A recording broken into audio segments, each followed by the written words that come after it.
चलिए आज पढ़ाना है बॉइलिंग पॉइंट, किसी लिक्विड का बॉइलिंग पॉइंट यानी क्वथनांक। देखिए क्वथनांक क्या है?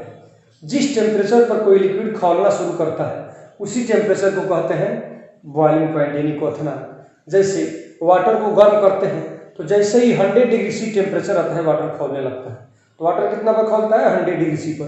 तो वाटर का बॉइलिंग पॉइंट कितना हुआ? 100 डिग्री सी हुआ। तो यही डिफिनेशन होता है कि जिस टेम्परेचर पर कोई लिक्विड खौलना शुरू करता है वही टेम्परेचर उस लिक्विड का बॉइलिंग पॉइंट कहलाता है।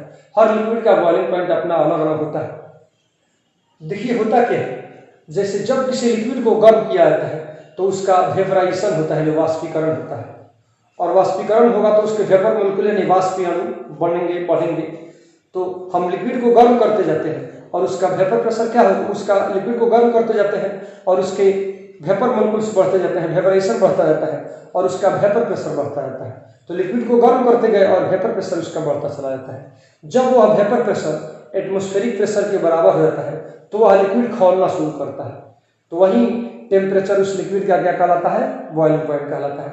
फिर सुन लीजिए, जब किसी द्रव को हम गर्म करते हैं तो उसका वाष्पीकरण यानी वेपराइजेशन बढ़ता है और साथ साथ उस लिक्विड का वेपर प्रेशर यानी वाष्प दाब भी बढ़ता है। जब यह वाष्प दाब वायुमंडलीय दाब के बराबर हो जाता है तो वह लिक्विड खौलना शुरू करता है। इसी टेम्परेचर को नोट कर लेते हैं, यही टेम्परेचर कहलाता है उस लिक्विड का क्वथनांक यानी बॉइलिंग पॉइंट कहलाता है। तो चलिए इसका डिफिनेशन लिखा रहे हैं, क्वथनांक का क्या डिफिनेशन होगा?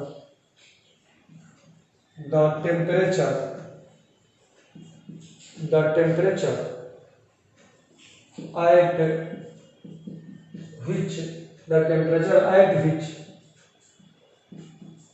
at which vapor pressure of the temperature at which vapor pressure of a liquid becomes equal to the atmospheric pressure and a liquid starts to boil is called boiling point. BP का मतलब boiling point of that liquid is called boiling point of that liquid.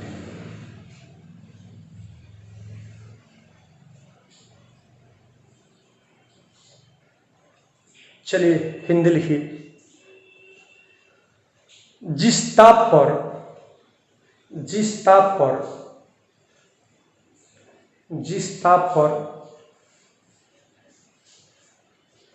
किसी द्रव का वाष्प दाब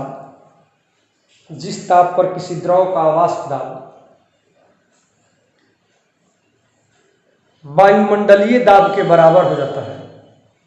जिस ताप पर किसी द्रव का वाष्प दाब वायुमंडलीय दाब के बराबर हो जाता है और वह द्रव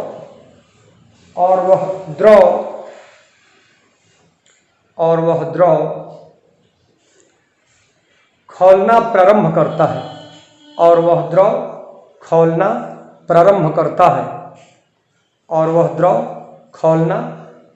करता है उस द्रव का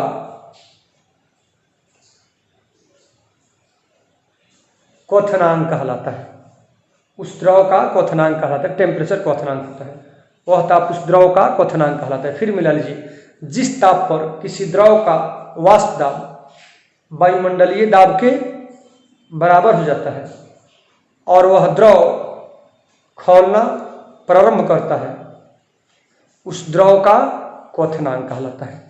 उस द्रव का क्या कहलाता है? क्वथनांक कहलाता है। जैसे वाटर कितना डिग्री सी पर खौलता है? 100 डिग्री सी पर। तो वाटर का बॉइलिंग पॉइंट कितना हुआ? 100 डिग्री सी हो गया। एसीटल्डिहाइड कितना डिग्री सी पर खौलता है? 21 डिग्री सी पर। तो एसिटल्डिहाइड का बॉइलिंग पॉइंट कितना हुआ 21 डिग्री सी हुआ। ऐसे ही अलग अलग लिक्विड का बॉइलिंग पॉइंट अलग अलग होता है। देखिए क्या होता है, जब किसी लिक्विड को गर्म करते हैं तो उसका वेपर प्रेशर बढ़ता है, वही वेपर प्रेशर जब वायुमंडलीय दाब के बराबर हो जाता है तो एक संतुलन साम्य की स्थिति आ जाती है। अब जो नया टेम्परेचर देंगे उस बैलेंस को तोड़ेगा, उस क्रम में लिक्विड खौलने लगता है, वही टेम्परेचर उस लिक्विड का बॉइलिंग पॉइंट कहलाता है। यानी जिस टेम्परेचर पर लिक्विड का वेपर प्रेशर वायुमंडलीय दाब के बराबर हो जाए और लिक्विड खौलना शुरू कर दे, वही टेम्परेचर उस लिक्विड का बॉइलिंग पॉइंट कहलाता है, जिसको लिखा दिए। एक दो एग्जाम्पल लिख लीजिए।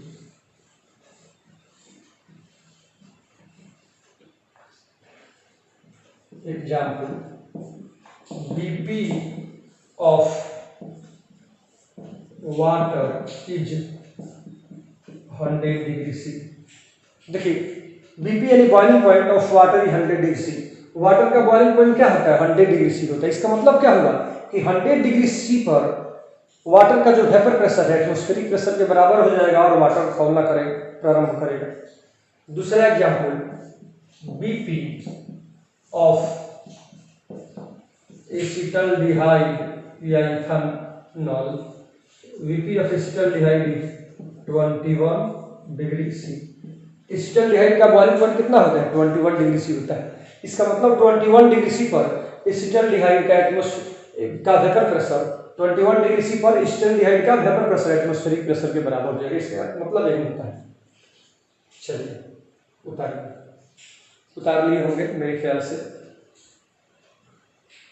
ख्याल से आप इसको उतार लिए होंगे। चलिए अब दूसरा कोलिगेटिव प्रॉपर्टी होता है एलिवेशन ऑफ बॉइलिंग पॉइंट। इसका दूसरा नाम होता है इबुलियोस्कोपी। एलिवेशन ऑफ बॉइलिंग पॉइंट का दूसरा नाम क्या होगा इबुलियोस्कोपी।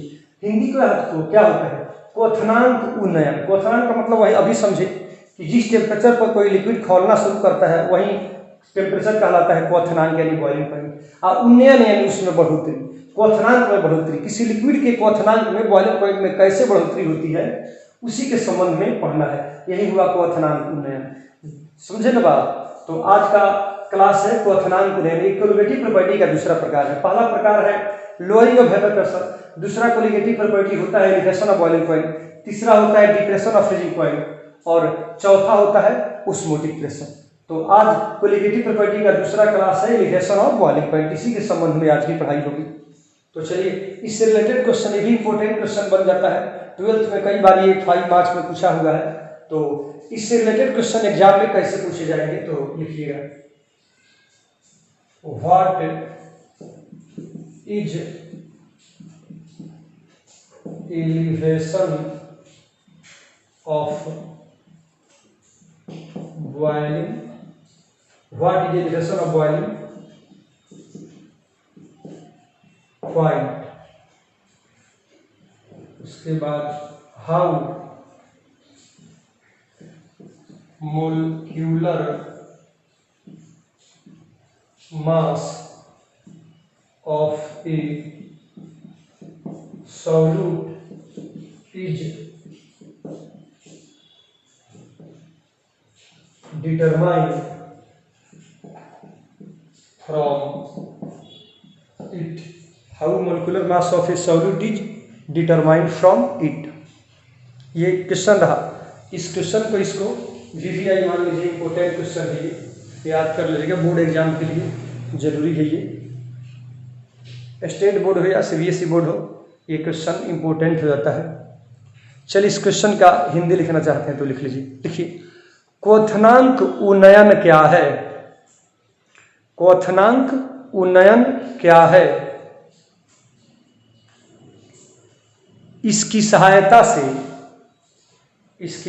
से किसी घुल्य का अणुभार, इसकी सहायता से किसी घुल्य का अणुभार कैसे निर्धारित किया जाता है। इसकी सहायता से किसी घुल्य का अणुभार कैसे निर्धारित किया जाता है। फिर इसको शुरू से लिख लीजिए, मिला लीजिएगा अपना। क्वथनांक उन्नयन क्या है, इसकी सहायता से घुल्य का अणुभार कैसे निर्धारित किया जाता है।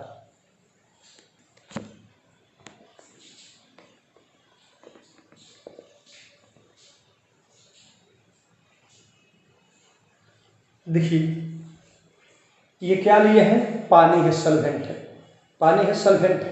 इसका बॉइलिंग पॉइंट कितना होता है, अभी पढ़ाए 100 डिग्री सी। पानी का बॉइलिंग पॉइंट कितना होता है, 100 डिग्री सी। और ये हाथ में क्या लिए हैं, ये नमक है, हाथ में क्या लिए हैं, नमक लिए हैं। तो पानी का बॉइलिंग पॉइंट है 100 डिग्री सी, और इसी पानी में सॉल्यूट यानी नमक डाल देंगे, नमक डाल दिया, सॉल्यूट डाल दिया, और इसको क्या कर दिया, और इसको घोल दिया। अब इसका बॉइलिंग पॉइंट 100 डिग्री सी नहीं रहेगा, कुछ ना कुछ बढ़ गया होगा। पानी में सॉल्यूट डालने से उसका बॉइलिंग पॉइंट कुछ ना कुछ बढ़ा होगा। तो बॉइलिंग पॉइंट जितना बढ़ा होगा उसी को कहते हैं elevation of boiling point. Elevation माने बढ़ोतरी, उन्नयन, बढ़ना, और बॉइलिंग पॉइंट यानी बॉइलिंग पॉइंट। तो पानी में यानी किसी सॉल्वेंट में सॉल्यूट डालने से जितना उसका बॉइलिंग पॉइंट बढ़ जाता है, तो बॉइलिंग पॉइंट में ही जो रेजिंग होता है, एलिवेशन होता है, यानी बढ़ोतरी जो होती है, उसी बढ़ोतरी को कहा जाता है एलिवेशन ऑफ बॉइलिंग पॉइंट। मान लिया पानी का बॉइलिंग पॉइंट है 100 डिग्री सी, और पानी में नमक या चीनी डालने से उसका बॉइलिंग पॉइंट बढ़ के हो गया है 105 डिग्री सी। पहले पानी का कितना बॉइलिंग पॉइंट था, 100 डिग्री सी। उसी पानी में नमक या चीनी डालकर जब सॉल्यूशन बना दिया, अब उस सॉल्यूशन का बॉइलिंग पॉइंट देखेंगे तो कुछ ना कुछ बढ़ा रहेगा। मान लिया वह बढ़कर कितना हो गया है, 105 डिग्री सी। तो पहले पानी का कितना था बॉइलिंग पॉइंट, 100 डिग्री सी, अब कितना है, 105 डिग्री सी। कितना बढ़ गया, तो 105 में से 100 डिग्री सी घटाएंगे, 5 डिग्री सी बढ़ गया। यही 5 degree C elevation of boiling point होता है। बात समझे ना। तो ऐसे भी कह सकते हैं सॉल्वेंट या सॉल्यूशन के बॉइलिंग पॉइंट में अंतर को एलिवेशन ऑफ बॉइलिंग पॉइंट कहते हैं, लेकिन बड़ा सटीक हो जाएगा।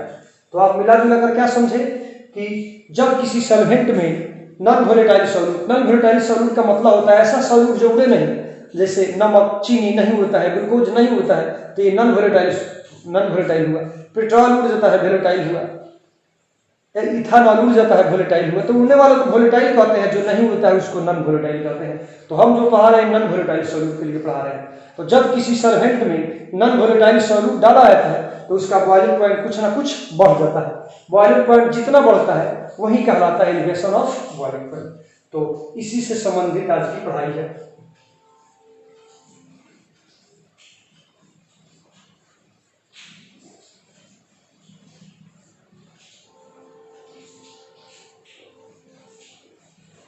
चलिए, तो आज आपको एलिवेशन ऑफ बॉइलिंग पॉइंट का डिफिनेशन पढ़ाया जा रहा है। क्या पढ़ाया जा रहा है, एलिवेशन ऑफ बॉइलिंग पॉइंट का डिफिनेशन पढ़ाया जा रहा है। एग्जाम मेरे ख्याल से समझ लिए होइएगा, सॉल्वेंट का बॉइलिंग पॉइंट सॉल्यूशन से कम होता है। सॉल्वेंट का बॉइलिंग पॉइंट सॉल्यूशन से कम होता है। जब किसी सॉल्वेंट में सॉल्यूट डालते हैं तो उसका बॉइलिंग पॉइंट कुछ ना कुछ बढ़ जाता है। जितना बढ़ता है वही कहलाता है एलिवेशन ऑफ बॉइलिंग पॉइंट। मान लिया पानी का बॉइलिंग पॉइंट 100 डिग्री सी है, इसमें थोड़ा चीनी डाल दिए, अब बढ़ के हो गया 110 डिग्री सी। पानी का बॉइलिंग पॉइंट कितना है, 100 डिग्री सी हो गया, और पानी में थोड़ा सा चीनी डाल दी तो सॉल्यूशन हो गया। अब उसका बॉइलिंग पॉइंट कितना हो गया, तो मान लिया 110 डिग्री सी होगा। तो सॉल्यूशन का 110 डिग्री सी हुआ, पहले पानी का कितना था, 100 डिग्री सी। कितना का अंतर था, 10 डिग्री सी का। यही 10 degree C elevation of boiling point होता है। यानी सॉल्यूशन और सॉल्वेंट के बॉइलिंग पॉइंट का अंतर होता है एलिवेशन ऑफ बॉइलिंग पॉइंट। तो इसी को बढ़िया तरीका से अच्छा ढंग से डिफाइन कर लेना है, परिभाषित कर लेना है। तो चलिए लिखिए,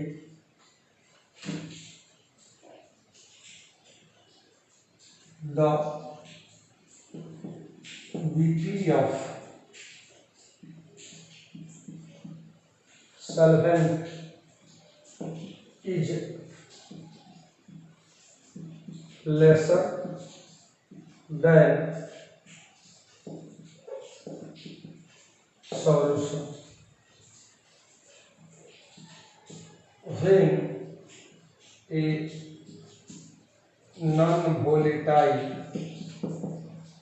non-volatile solute is dissolved into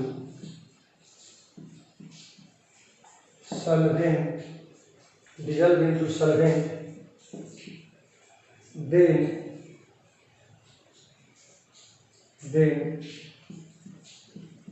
their BP is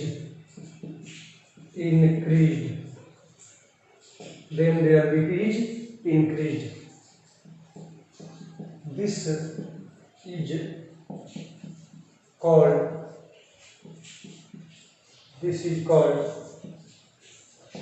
elevation of boiling point. BP का मतलब यहाँ पर क्या होगा, boiling point. This is called elevation of boiling point. This is called elevation of boiling point. ठीक, मान के चल रहे हैं कि सॉल्वेंट अकेले होता है। मान लिया सॉल्वेंट का बॉइलिंग पॉइंट हुआ T, और उसी सॉल्वेंट में जब सॉल्यूट डाल देंगे तो सॉल्यूशन बदल गया, तो सॉल्यूशन का बॉइलिंग पॉइंट हो गया TS। सॉल्वेंट अकेला होता है तो सॉल्वेंट का बॉइलिंग पॉइंट क्या मान लिए, T मान लिए, और सॉल्वेंट में जब सॉल्यूट डाल दिए तो हो गया सॉल्यूशन, तो TS यानी boiling point of solution. TS क्या है, boiling point of solution, solution हो गया।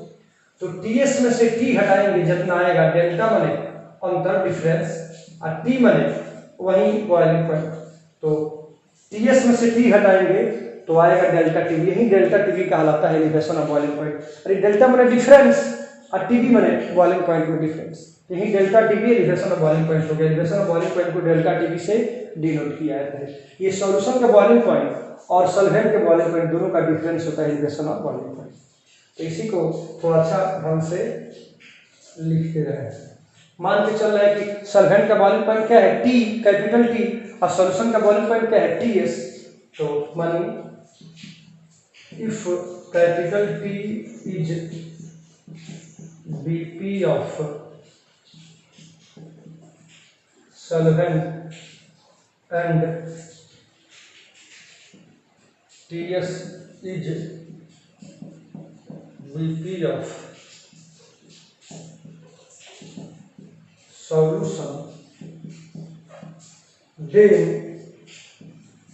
TS minus T बराबर delta TB is called elevation of boiling point। चलिए उतार लीजिए, उतार लीजिए इसको।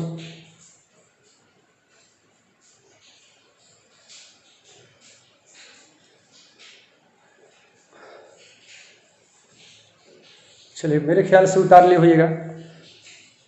अब इसका हिंदी लिख लीजिए, लिखिए इसका हिंदी। किसी घोलक का क्वथनांक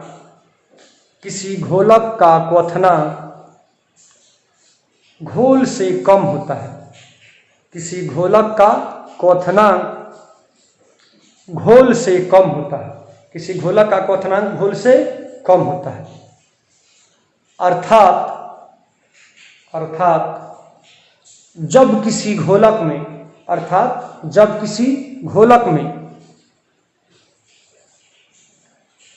अउरणशील घुल्य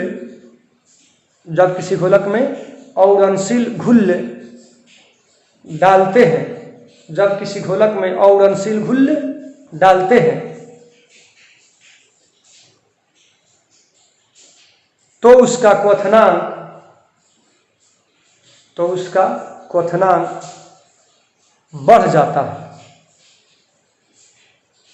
तो उसका क्वथनांक बढ़ जाता है।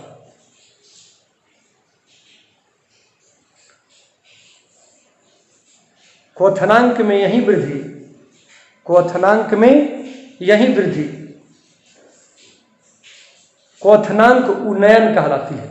क्वथनांक में ही वृद्धि क्वथनांक उन्नयन कहलाती है। फिर शुरू से सुन लीजिए। किसी घोलक का क्वथनांक घोल से कम होता है, अर्थात जब किसी घोलक में अउरणशील घुल्य डालते हैं तो उसका क्वथनांक बढ़ जाता है। क्वथनांक में यही वृद्धि क्वथनांक उन्नयन कहलाती है। ये लिख लिए। अब जो मान के चले हैं, अब इसका हिंदी लिखिए। पैराग्राफ चेंज करके इसका यहाँ से हिंदी लिखिए। यदि कैपिटल T घोलक का क्वथनांक हो, यदि कैपिटल T घोलक का क्वथनांक हो, और TS घोल का क्वथनांक हो, और TS घोल का क्वथनांक हो और TS घोल का क्वथनांक हो तो TS घोल का क्वथनांक हो तो TS घोल का क्वथनांक हो तो TS माइनस टी बराबर delta TB, TS minus T बराबर डेल्टा TB क्वथनांक उन्नयन है। TS माइनस टी बराबर डेल्टा TB क्वथनांक उन्नयन है।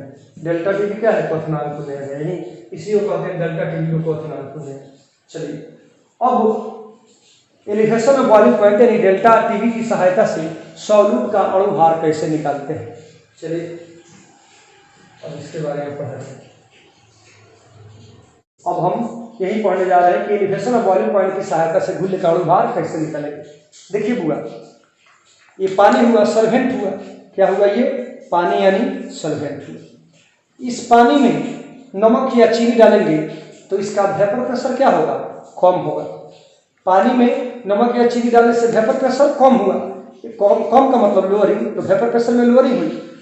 इसी काम से पानी या नमक में चीनी डालने से इसका बॉइलिंग पॉइंट बढ़ा, यानी बॉइलिंग पॉइंट में क्या हुआ? एलिवेशन हुआ। एलिवेशन में बढ़ना क्या हुआ वो देख रहे हैं, यही पानी है, सेम इसी पानी में नमक डालने से वेपर प्रेशर में लोअरिंग होगा, यानी वेपर प्रेशर कम होगा, और वहीं इस लिक्विड का बॉइलिंग पॉइंट में बढ़ोतरी होगा, यानी बॉइलिंग पॉइंट का एलिवेशन होगा। सीधी सी बात, elevation of boiling point lowering of vapour pressure के क्या होता है? समानुपाती होता है। वही लिखे हैं, वी नो दैट, यानी हम जानते हैं एलिवेशन ऑफ बॉइलिंग पॉइंट यानी क्वथनांक उन्नयन is proportional to lowering of vapour pressure, यानी क्वथनांक उन्नयन वाष्प दाब अवनमन के समानुपाती होता है। ये उतार लीजिए, तब इसका हिंदी लिखिए।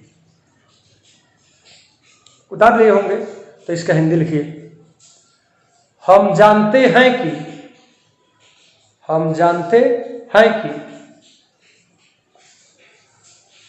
क्वथनांक उन्नयन, हम जानते हैं कि क्वथनांक उन्नयन वाष्प दाब अवनमन के समानुपाती होता है।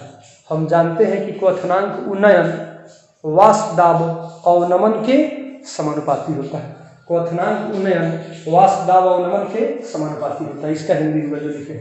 चलिए बेटा, मतलब क्या होगा, क्या समझे कि क्वथनांक उन्नयन को किससे स्वीट करते हैं? डेल्टा TB से, और लोअरिंग ऑफ वेपर प्रेशर को किससे स्वीट करते हैं? डेल्टा P से। मतलब क्या होगा कि डेल्टा TB यानी एलिवेशन ऑफ बॉइलिंग पॉइंट ये प्रोपोर्शनल होगा, समानुपाती होगा किसके? तो लोअरिंग ऑफ वेपर प्रेशर के। लोअरिंग ऑफ वेपर प्रेशर किसको कहते हैं? डेल्टा P को। तो एलिवेशन ऑफ बॉइलिंग पॉइंट समानुपाती होगा डेल्टा P के। ठीक, ये नोट कर लीजिए, नोट कर लीजिए, इसको उतार लीजिए। अब आइए from Raoult's law, RAOULT from Raoult's law, Raoult's नियम से आप जानते हैं, from Raoult's law we know that, from Raoult's law we know that, यानी रॉड्स नियम से हम जानते हैं कि, from Raoult's law we know that का हिंदी क्या होगा? रॉड्स नियम से हम जानते हैं कि, क्या जानते हैं? रॉड्स नियम क्या कहता है? Delta P equal to W/M into capital M by capital W। ऐसा पढ़ाए हैं लोअरिंग ऑफ वेपर प्रेशर का इक्वेशन ही, ये रॉड्स नियम के अनुसार ये प्रूफ कराए थे इक्वेशन। तो रॉड्स नियम से हम जानते हैं कि डेल्टा P इक्वल टू इतना, ये फॉर्मूला अब जानते हैं, इसको उतार लिया। अब देखिए बुआ, अब क्या है, मान लेते हैं 2-3 सॉल्वेंट रख रहे हैं, सेम सॉल्वेंट रख रहे हैं।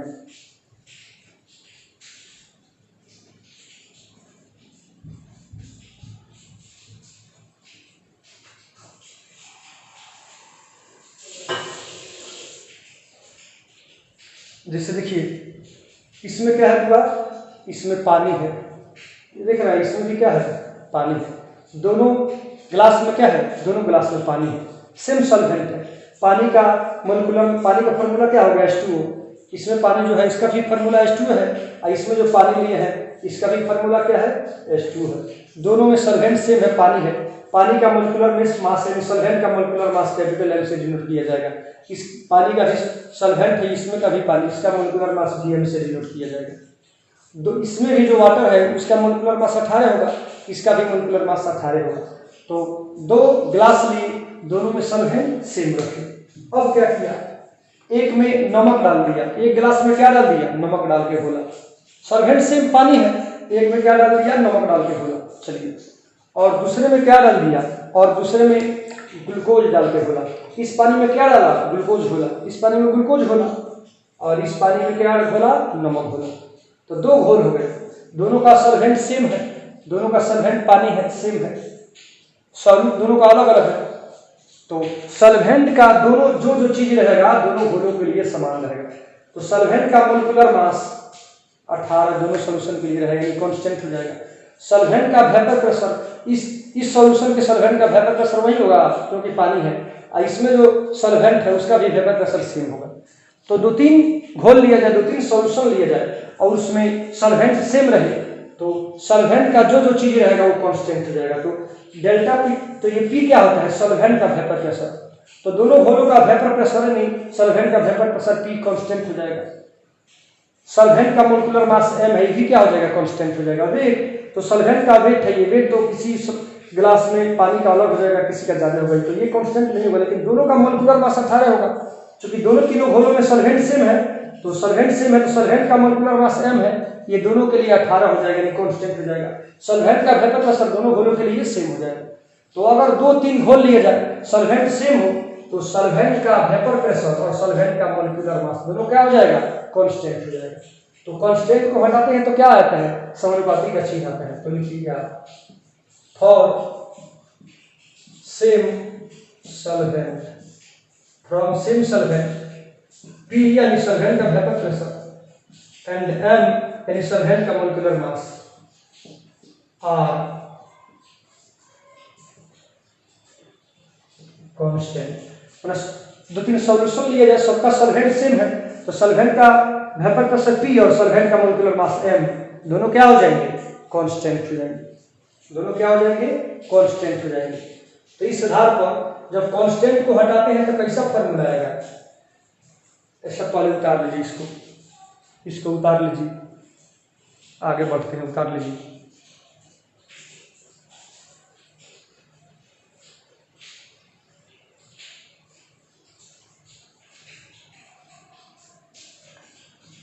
उतार लिए होंगे मेरे ख्याल से।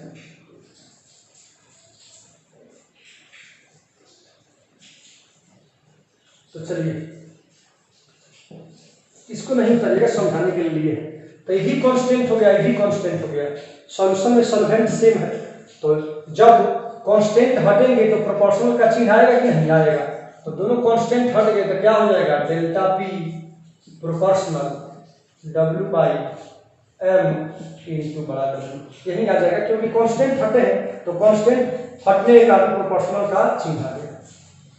तो रॉड्स इक्वेशन सॉल्वेंट सेम रहने पर ऐसा हो गया। तो delta P proportional W by M into capital W, capital solvent के लिए होता है, कैपिटल W सॉल्वेंट का वेट है। अब चलिए, आप यही ऊपर लिखे थे, सबसे पहले इसके लिखे थे, यहाँ पर आया delta P proportional W by M into E, और डेल्टा पी प्रोपोर्शनल होता है डेल्टा टी के।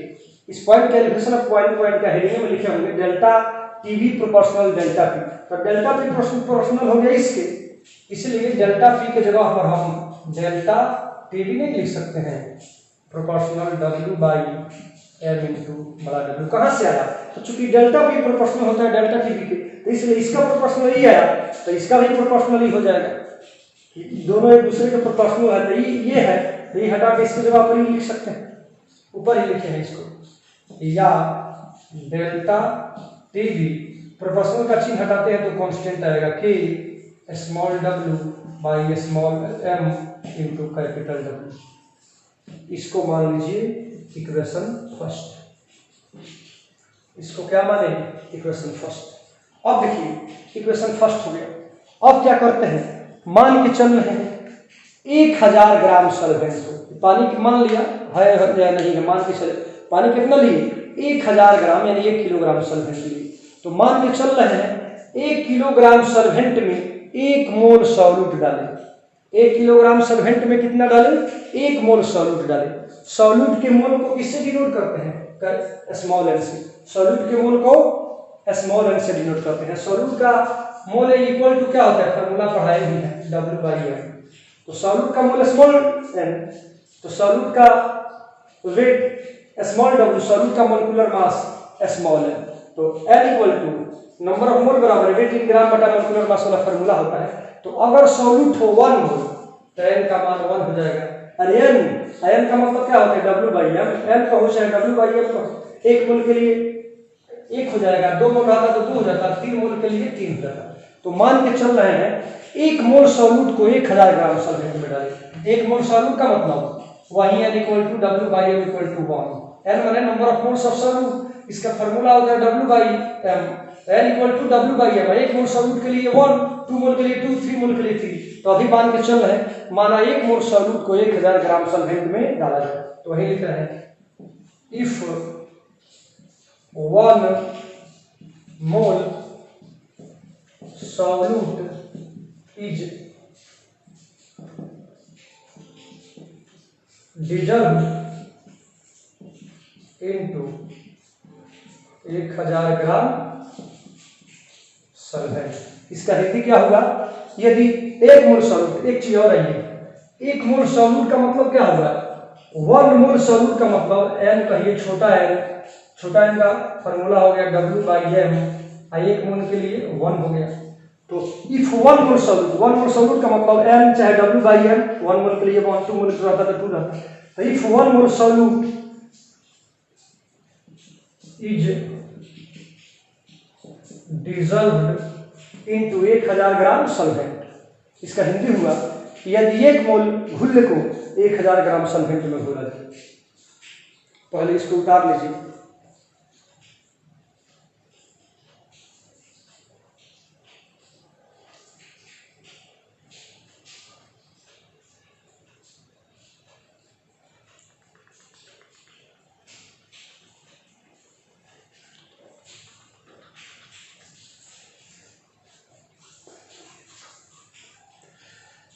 चलिए नीचे वाला का हिंदी क्या होगा? इसका हिंदी पूरा उतार लिए होंगे तो नीचे वाला का हिंदी हुआ यदि 1 मोल घुल्ल को 1000 ग्राम घोलक में घोला जाए।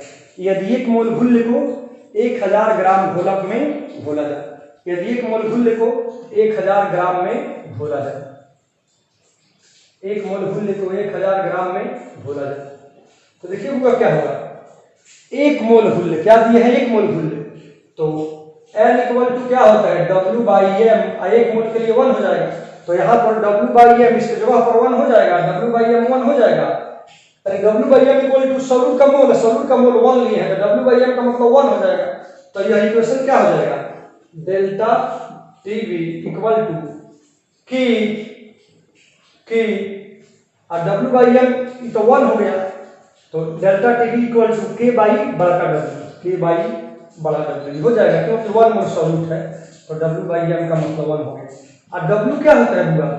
W भी तो होता है सॉल्वेंट का मास। तो सॉल्वेंट का मास लिए 1000, तो कैपिटल W के जगह पर भी क्या लिख दिए? 1000 लिख दिए। तो क्या कंक्लूजन निकला कि डेल्टा Tv = K/1000 निकला। यदि 1 मोल सॉल्यूट को किस में डाला जाता है? 1000 ग्राम सॉल्वेंट में डाला जाता है। तो कितना उतार लीजिए, उतार लिए होंगे। चलिए उतार लीजिए। अब लिखिए मान के चल रहे हैं लेट यानी माना K/1000 बराबर Kb। मान के चले हैं लेट K/1000 = Kb, इसीलिए K = क्या हो जाएगा? 1000 Kb। K = क्या हो जाएगा? 1000 Kb। अब इस K के मान को इक्वेशन फर्स्ट में रखने पर, याद है इक्वेशन फर्स्ट क्या था? इक्वेशन फर्स्ट यही ना था K, इक्वेशन फर्स्ट था डेल्टा Tv = K छोटा W/छोटा m × बड़ा W, यही इक्वेशन फर्स्ट था। तो मान के चल रहे K/1000 = Kb, इसलिए K = 1000 Kb। अब इस K के मान को इक्वेशन फर्स्ट में रखने पर यही लिख रहे हैं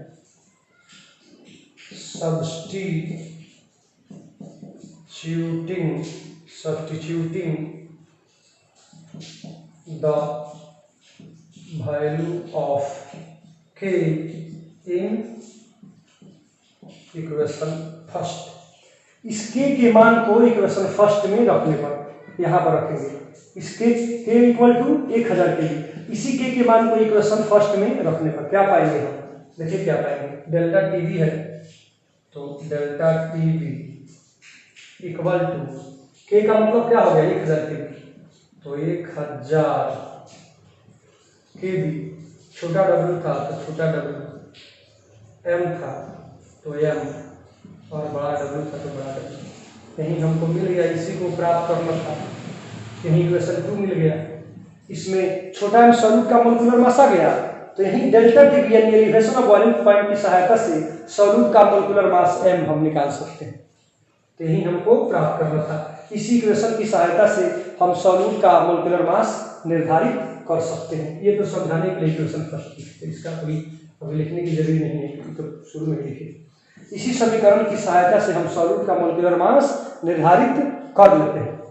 तो इसके बाद लिखेंगे by using this equation molecular mass of solute can be determined, चलिए यहाँ से शुरू से लेकर अंत तक उतार लीजिए।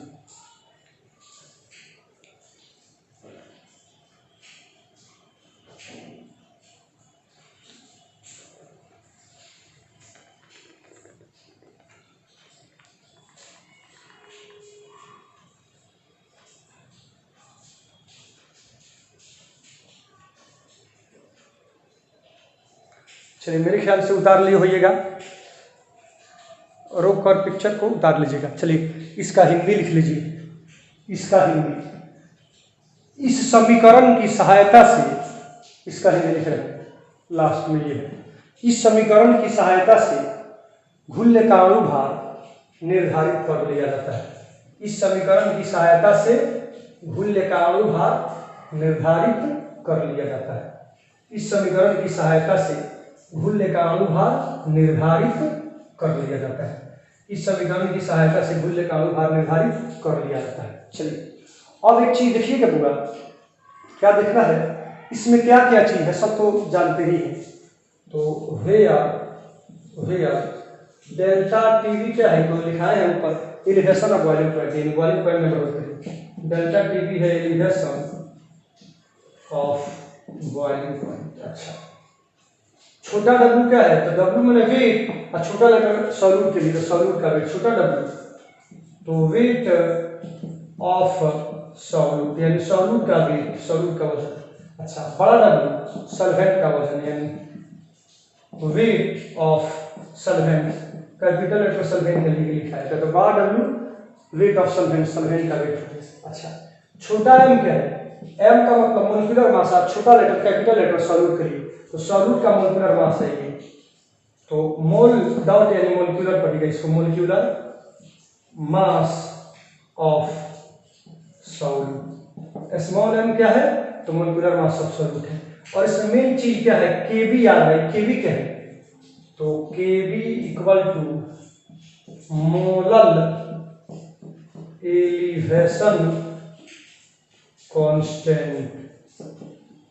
केबी क्या है हुआ, केबी है मोलर एलिवेशन कांस्टेंट, केबी है मोलर एलिवेशन कांस्टेंट। इस मोलर एलिवेशन कांस्टेंट को हम अलग से परिभाषित कर रहे हैं, इस इक्वेशन में जो था उसका वैल्यू लिखा है।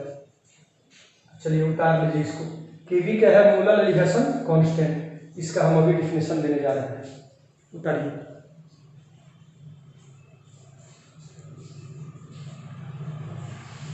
जल्दी उतार लीजिए, स्क्रीन रोक के उतार लीजिएगा।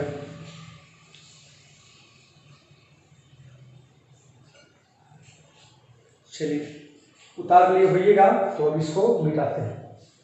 अब हमको परिभाषित करना है किसको, तो परिभाषित करना है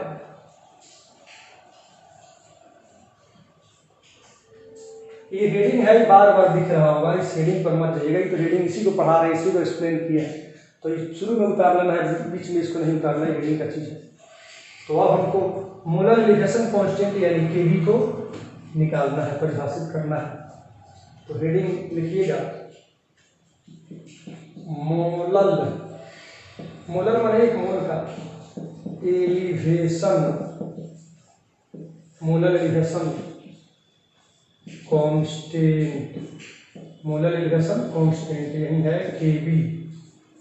चलिए हिंदी हुआ मोलल यानी एक मोल का, मोलल उन्नयन स्थिरांक, मोलल उन्नयन स्थिरांक, मोलल उन्नयन स्थिरांक, मोलल उन्नयन स्थिरांक, आज यही पढ़ना है। तो देखिए मोलल उन्नयन स्थिरांक क्या है। तो मोलल उन्नयन स्थिरांक भी हुआ एलिवेशन ऑफ बॉइलिंग पॉइंट है, मतलब बॉइलिंग पॉइंट में बढ़ोतरी है। कैसा? तो जब पानी लेते हैं 1 किलोग्राम यानी 1000 ग्राम, तो 1000 ग्राम पानी में मोलिलिटी का डिफिनेशन क्या होता है?